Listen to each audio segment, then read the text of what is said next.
Hey guys, welcome back to the channel. So today we'll be doing this setup. It was in like a farmhouse. I actually did two different things in this setup. But before we get into it, I wanted to show you guys the colors because the lighting inside the farmhouse wasn't that good. So this is what the client sent over to me. It was an invitation and she wanted colors pretty similar. And those are the colors that I came up with. It was coral inside Ivory, and then coral inside Cameo, and then desert sand inside white sand. So those were the three colors. In the actual venue, the colors look very, very similar, so it's hard to see the difference in the two because it practically looked like cousins.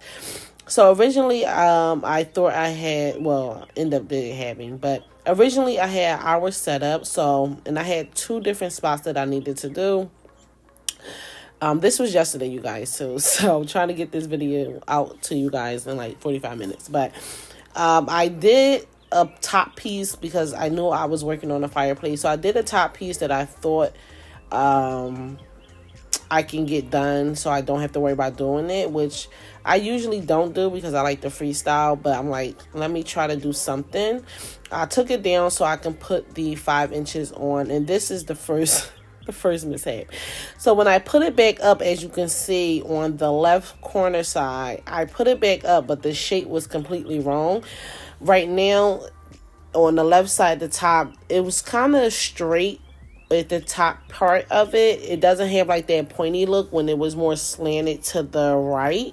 So I actually love the shape from the first time I put it up, not the second one. So this is the first. I was like, but you start to notice those things a little bit down the line.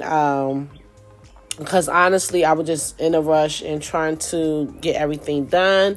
And then I'm also still fasting. So it was just, and I wasn't really taking on any clients, but this was like an old school friend from my sisters and us. So I took it on, but I wasn't really doing anything during the month of Ramadan. But I don't mind that I did it, but I definitely was a little tired for sure. So now I'm working on a second piece, and I'm using clusters of 8 balloons or clusters of 6 balloons. And in this moment when I was building this, because it kind of got big, and that's one thing about freestyling, you really have to pay attention to the shape really closely. And something else that was bothering me here is, even though I love block coloring, it's kind of like it kind of keeps you in a box when you have clusters of those large amounts, like cluster 8, cluster 6. It's like I'm doing cluster, and I kind of want to figure out a way, not figure out because I kind of have a thought on what I can do more, of blending the colors. I still want to do block, but I want to blend them in, like where it goes into the next color kind of seamlessly. And I think I probably have to do that by adding more quads of 4s. So in the mix of adding the cluster, I would add maybe a quad next that has that color or that same color, but it's kind of like dripping out of the color, so it's not like a big block of that one color going into the next color. I hope this makes sense to you guys. So yeah, I'm adding this stuff, adding clusters on, and the shape is just, it's getting crazy, you guys, to be honest. And I was not following my own rules, which is, if you don't like it, take it apart. I was not following my own rules here. I did not. I was just like, the hassle of getting here, number one, I was supposed to have a U-Haul. Apparently, I made the U-Haul reservations for 10:30 p.m. instead of a.m. And I had to figure out how I was going to get 2 bags of balloons in my crossover to the venue. I wasn't popping them. They was going to make it there. At first, I tried to tie the balloons over top of the hood with a rope. That didn't work. We made it 2 blocks and the balloons was like flapping in the back. It was horrible. So we ended up stopping and taking all the balloons out the bag, the second bag. I wish it wasn't a lot, and I was just squeezing them in the door, the trunk, all types of places I was trying to squeeze them in. But we ended up making it here. It was just a lot of hassle. So just coming. Like once you get there, you just be like so tired. I couldn't have a snack to eat on just to comfort myself. So it was just like, yeah, it was a lot. But this is where we going with it. I'm trying to basically fill it out. I'm still keeping my points with like the pointiness at the top, at the bottom, just to keep an attractive shape. And then I'm adding this quad over here. And if a balloon pop, I just twist it to the back. I'm not taking it out. I usually just, because I still want the fullness, but I just push it all the way to the back so you can't see it. Excuse me. And now I'm just adding on those 5 inches. And yeah. So this shape right here, I want to take a poll. Stay tuned to the end of the video because I'm going to go over again the shapes of everything and what I see when I look at things. So stay tuned to the end of the video. I want to go over there with you guys for the first time on what I actually look at when I am reviewing like my setup afterwards. So this shape for me was very, very chunky. Like, it's really easy to add more than what's needed. And this was really chunky. Now, I could have flared it out at the bottom, but I was really, giving the client what they paid for it in this instance. Because I was like, I'm so tired. I can't do nothing else. So for the fireplace, they wanted, I did a 22-foot that I charged. 22-foot garland, and of course it's broken up. And then for this area, it was like 16 feet or something like that.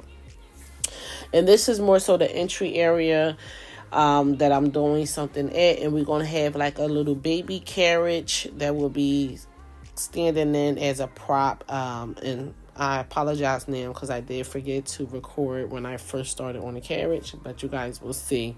So I use whatever that was there available to tire 262 to make my attachments. Oh, and on the other, for the fireplace, I use the clear adhesive by Amazon for my attachments. That's probably like the best part of working in a venue because it was on a fireplace. So I was able to use those clear adhesive hooks, and I didn't have to like use the HMF or anything. I love when a rig point or making attachment points is much easier. So I did love that I didn't have to do anything extra. I can just use my clear hooks because they don't damage brick. I can just take them off very easy, or they can take it off. So here is the carriage. The carriage was absolutely gorgeous. It was like one of those vintage ones that have like the metal wheels. And I'm turning it around because I wanted them to see a little bit more of the carriage. So I turned it around right here. And I'm just adding in where I think is best. And I'm tying right now that cluster next to the white sand so it'll be nice and tight.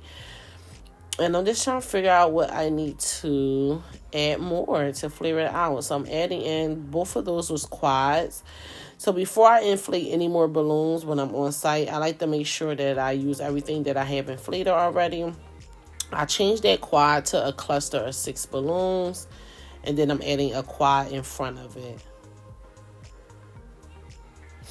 And that's what I'm doing here. And then eventually, once I have the shape that I'm looking for, once I have everything in place, I will add the rig points on the floor, what I'm doing now, which I just add 1 piece of duct tape between the 260, and then I wrap it around 1 or 2 balloons. That way it don't move. And now this is a cluster of 6 balloons that I'm adding in right here. And then I'm adding on some 5 inches, and I will be adding another cluster of 6 balloons or a quad at that bottom underneath that large 16-inch balloon. And I'm just adding on my 5 inches right here. So right here I am going to add, that was a quad of 4 balloons. But then somehow I had 2 balloons that popped. So that quad, you keep an eye on it on the left side. 2 balloons started to pop. I don't know how. Randomly right here, that pop, and then another one pop. And I just took them apart and inflated 2 more balloons and added that on. And once I added that on, I ended up changing it to a cluster of 6 balloons, or adding a cluster of 6 balloons next to it, I want to say. So I added that on to make the quad, and then I end up adding a cluster of 6 balloons right next to it. Changing it to a cluster of 6. Right there. Yep. And then, excuse me. I think the rest of this was just adding on the 5 inches, and then that was done. So this is how everything turned out. So now let's get into what I would do a little bit differently. Oh, and for the large setup, I did add some like baby breaths into the bottom part. So that was really, it came out really nice. But again, there was none in the top. So the top looked bare and then the bottom didn't. So this is what the final look looked like. Again, like I said, on the left side one, the top part was just really straight and I didn't like it. And then on the right side, the top part looked like a number 6. So I wasn't really feeling it too much. I am not sure if I'm going to post this at all. If I do, these may be the 2 photos I post. I want you guys to leave in the comments box. If you think I should post this, just leave a heart. If not, then don't leave anything. I hope you guys enjoyed this video. If you have any questions, just leave them in the comments box. Don't forget to like and subscribe. Bye.